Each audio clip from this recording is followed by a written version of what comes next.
All right, so today we're diving into Aristotle's ethics. Ooh, okay. And I know that sounds a little maybe intimidating, Yeah. like, oh boy, heavy philosophy. Right. But Yeah. we're going to try to keep it light and fun. And also we're going to try to pull out the stuff that's really useful for, living a good life. I like it. And the source that we're going to be using primarily is the Stanford Encyclopedia of Philosophy, entry on Aristotle's ethics. Mm. And that's a really comprehensive resource. Yeah. It's a great place to go if you want to kind of get the full download. Yeah, and they always do a good job, I think, of making things relatively accessible. Yeah, it's not like reading the original Greek. Yeah. Right, exactly. So, yeah, I'm really excited about this one. I found in preparing for this, I found a lot of really interesting stuff that I had kind of forgotten about or didn't realize was so relevant to, modern life. Yeah, it's funny, Aristotle, he was dealing with these questions like thousands of years ago, but they're still so relevant to us today. Like, what does it mean to live a good life? How do we become better people? How do we deal with our emotions? And, his answers are still really insightful. Absolutely. And one of the big Yeah. ones that he talks about is this concept of eudaimonia.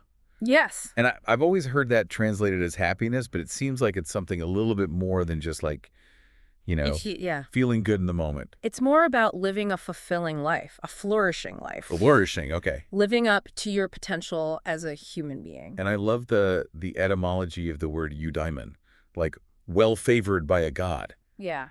It sets a high bar, right? It does, but it doesn't mean we just like sit back and wait for the gods to, shower us with blessings. Right. He thought that you actually have to work towards it. Okay, so it's like a collaboration Exactly. with the divine almost. Yeah. So how does he think we should go about achieving eudaimonia? Well, one of his key ideas is this thing called the function argument. Okay. And it's basically the idea that everything has a function. Okay, like a hammer. Yeah, like a hammer's function is to hammer, a knife is to cut, and humans have a function too. Okay. And our function, he argues, is to live according to reason. So it's not enough to just be good. You have to actually think about it. Right, you have to use your reason to figure out what the good life is, and then you have to actively pursue it. And I think that that's that's a very powerful idea. Yeah. I think a lot of people might assume that, just being a good person is enough. Right. But he's saying you actually have to like really put some mental energy into it. It's a lifelong process, yeah. Yeah. So, how do we actually learn to do that? Yeah. Is there like an instruction manual for becoming virtuous? Well, Aristotle really emphasizes the importance of habit. Okay. He says we need to develop good habits from childhood. That makes sense. So, like, being raised in the right way. Like your parents really matter? Yeah, absolutely. Your upbringing, your education. So like my parents messed me up.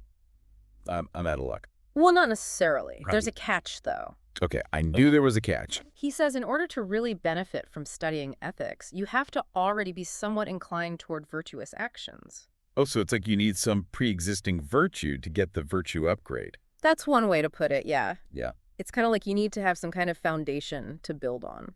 So does that mean that like ethics is only for the already good? Is it like a members-only club?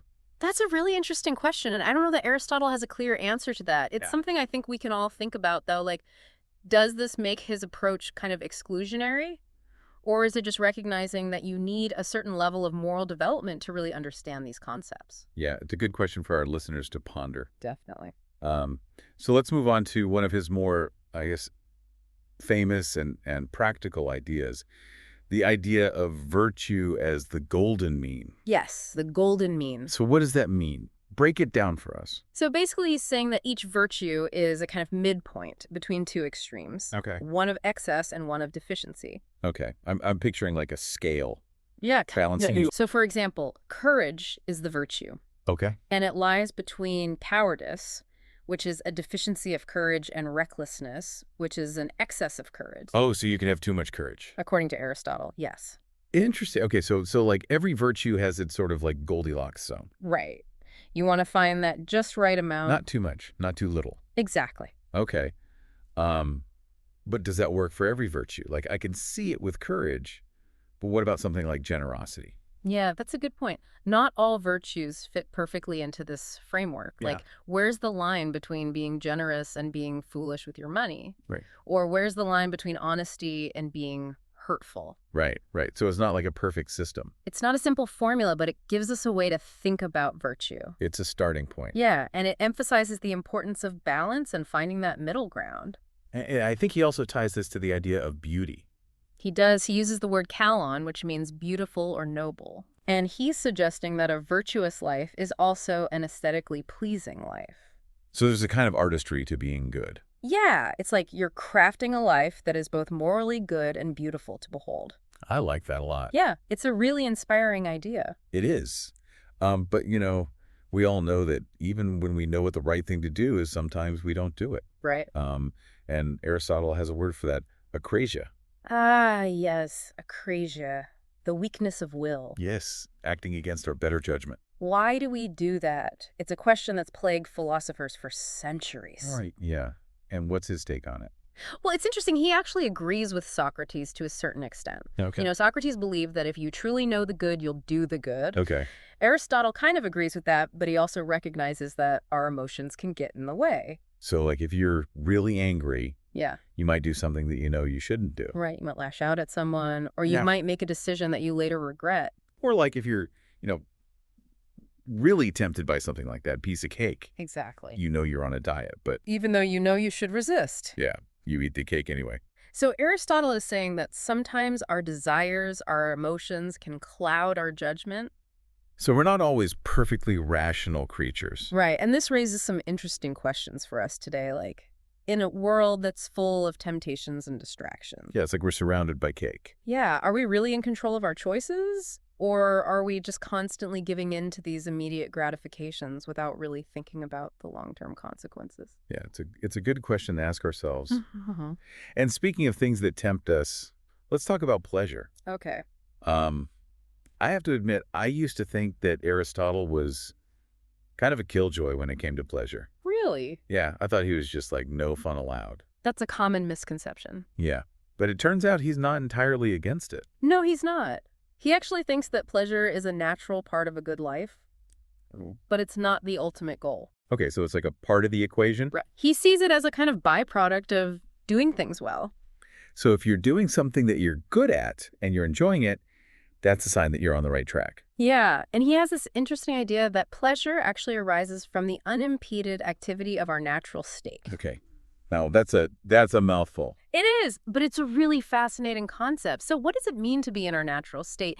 And how does pleasure kind of enhance that state? It's something to really think about. Yeah. I'm going to need to chew on that one for a bit. But before we get too deep into the weeds, I think we need to unpack that idea a little bit more. Like, what exactly does he mean by our natural state? And does he distinguish between different kinds of pleasure? Yeah. Because it seems like there are some pleasures that are maybe more conducive to eudaimonia than others. Yeah, definitely. Oh, Let's explore that. So when Aristotle talks about our natural state, he's really talking about what it means to be human in the fullest sense. Yeah. Like, what are we meant to do? And for him, a big part of that is living a life guided by reason and virtue. Right. So the pleasures that are really contributing to eudaimonia are the ones that are aligned with that. Exactly. It's not about just feeling good.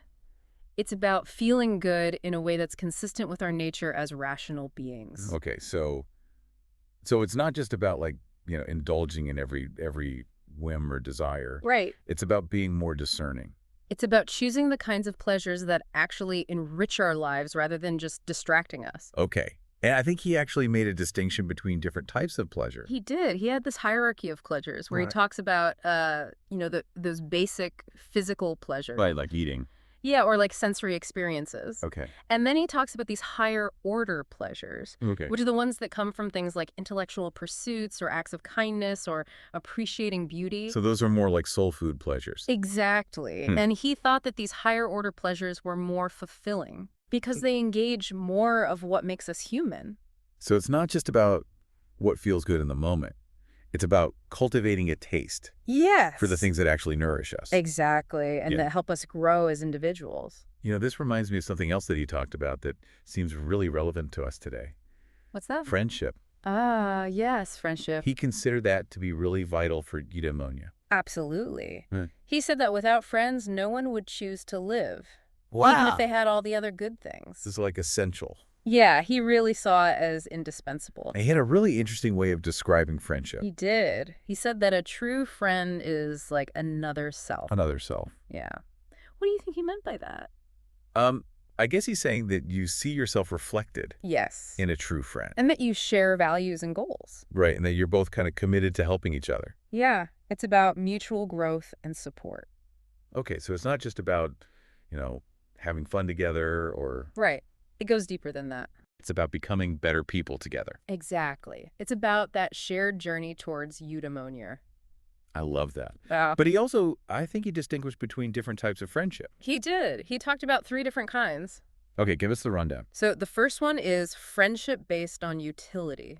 Okay. And this is where you're friends with someone because they're useful to you in some way. So like a business partner. Yeah. Or a colleague, or even just someone who can help you out with something. Okay, so it's more of a practical... It's a very practical kind of friendship. Okay, what's the next one? The next one is friendship based on pleasure. Okay. And this is where you're friends with someone because you enjoy their company. So like someone you play sports with? Or... Yeah, or someone you go to concerts with, or someone who makes you laugh. Okay, so that's more about fun. It's about shared enjoyment. Okay. And then the third type is the one that he considered to be the most important, Okay. friendship based on virtue. Okay, so tell us about that one. This is where you're friends with someone because you admire their character. Okay. And you respect them and you share their values. And you both want to be good people. Exactly. You're both striving towards eudaimonia together. That's beautiful. It is. But it also sounds pretty rare. It is rare. He acknowledged that. Like, how many people can really say that they have a friend like that? Yeah, it's not easy to find, but I think his point is not so much about the number of friends Okay. as it is about the quality of the friendships. Right, so it's like, are you choosing friends who are going to make you a better person? Exactly. Are you Wow. surrounding yourself with people who inspire you and challenge you and support you in your pursuit of the good life? That's a great question to ask ourselves. It is. And it leads us nicely into another big theme that Aristotle explored, Okay. which is the question of what kind of life truly leads to eudaimonia. Okay, so he's looking at different lifestyles. He is. He actually proposes 3 different options. Okay, I'm ready. Lay it on me. Okay, so option number 1 is the life of pleasure. Okay, sounds good to me. Right. Option number 2 is the political life. Okay, so like being involved in government? Yeah, public service, working for the common good. Okay. And option number 3 is the philosophical life. The philosophical life. A life dedicated to contemplation and the pursuit of knowledge. Okay, so out of those 3, which one does he think is the best? Well, he ultimately argues for the superiority of the philosophical life. Really? Yeah, I know, it might seem surprising. I mean, who wouldn't want a life filled with pleasure? Right. And serving the community seems pretty noble, too. Exactly. But Aristotle makes a case for why he thinks philosophy is ultimately the most fulfilling path. Okay, I'm intrigued. Tell me more. So he's not saying that the life of pleasure or the political life are bad. Okay. He just thinks that they're not the best. Okay, so why not? What's wrong with those? Well, let's start with the pleasure-seeking life. Okay.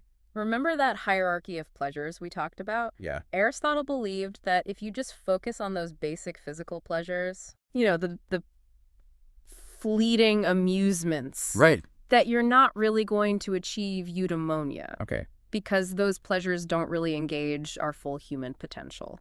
So you're saying it's okay to have fun, Yeah, but you can't just make that your whole life. exactly. Yeah. It's got to be more than just chasing fleeting pleasures. Okay, what about the political life? What's his beef with that? Well, he actually says that the political life is good. Okay. It's the second best life. That's the second best. Okay, but he has some interesting observations about politics. Okay. He says that politics is inherently unleisurely. Unleisurely. Okay, I've never heard that word before. Yeah, it basically means that it's full of problems and crises and conflicts. So it's kind of like always putting out fires. Exactly. You're constantly reacting to things. Okay. You're not really able to just kind of sit back and contemplate the good. So you're not really in control. In a way, yeah, you're kind of at the mercy of events. Okay, I see where he's going with this. And so he thinks that the philosophical life offers a different kind of fulfillment, one that's centered on theoria. Theoria. Okay, and remind me what that is again? Theoria is contemplation. Contemplation. Okay. It's about using your reason to understand the fundamental truths of the universe. So it's kind of like deep thinking. Yeah, exactly.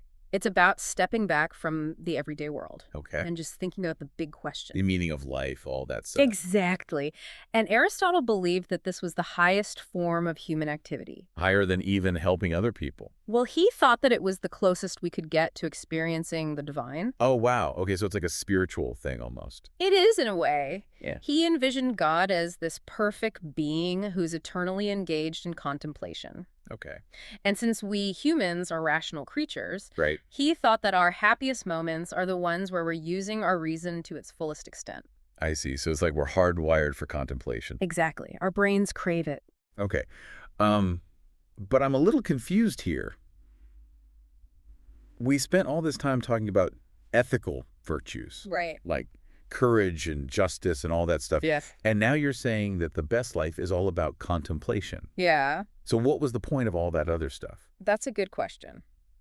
And I think it highlights the relationship between the theoretical and the practical Okay. in Aristotle's system. Okay. He's not saying that we should just abandon those virtues and just sit around and contemplate all day. Okay. He still thinks that they're important, Right. but he thinks that they serve a higher purpose. What's that?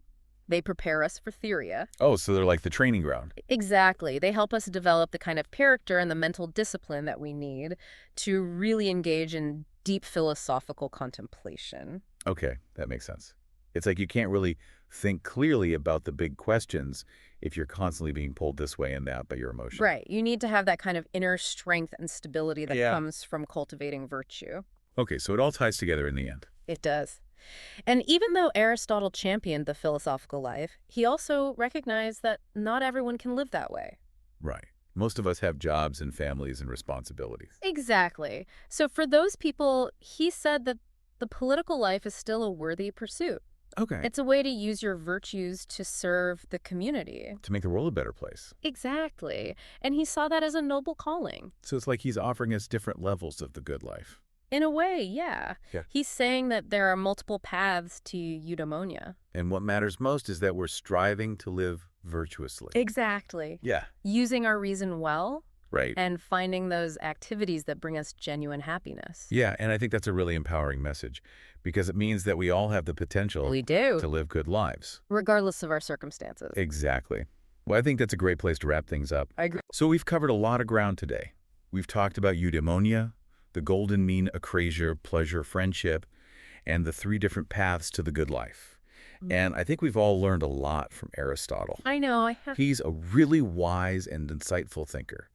And I think his ideas are just as relevant today as they were thousands of years ago. Absolutely. So if you're interested in learning more about Aristotle's ethics, I highly recommend checking out the Stanford Encyclopedia philosophy entry that we mentioned. It's a great resource. It is. And as always, we want to hear from you, our listeners. What are your thoughts on Aristotle's ideas? Do you agree with him? Do you disagree with him? Let us know in the comments. Thanks for joining us for another deep dive. Thanks, everyone.